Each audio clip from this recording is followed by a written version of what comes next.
আসসালামু আলাইকুম। জি ভাই দেখলাম খুব দ্রুত গতিতে যাচ্ছেন, কোথায় গেলেন? বলছে একটা পরীক্ষার্থী সে আনে নাই, প্রবেশপত্র আনে নাই। 9:35 এসে বললো তার বাসা শান্তি কোম্পানি রোডে, পরীক্ষার্থী সে প্রবেশপত্র আনে নাই। পরে আমি নিয়ে গেলাম, বাসা নিলাম, নিয়ে প্রবেশ তুলে না বসাই দিলাম। এই মহিলাটা আগে কান্না করতেছে, আমি জিজ্ঞাসা করছি কি হয়েছে, বলতেছে ওনার এই প্রবেশপত্র রেখে ফেলাই দিয়ে আসছে বাসায়।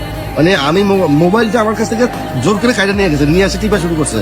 তো তখন আমি জিজ্ঞেস করছি কিছু, বলতেছে তার বাসায় প্রবেশপত্র রেখে দিয়ে আসে। পরে আমি বলছি ঠিক আছে, ফোন দিয়ে কথা বলেন, যদি না আসার মতো কেউ না থাকে তাহলে আমার মোটরসাইকেল আছে, আমি মোটরসাইকেল নিয়ে দেবো।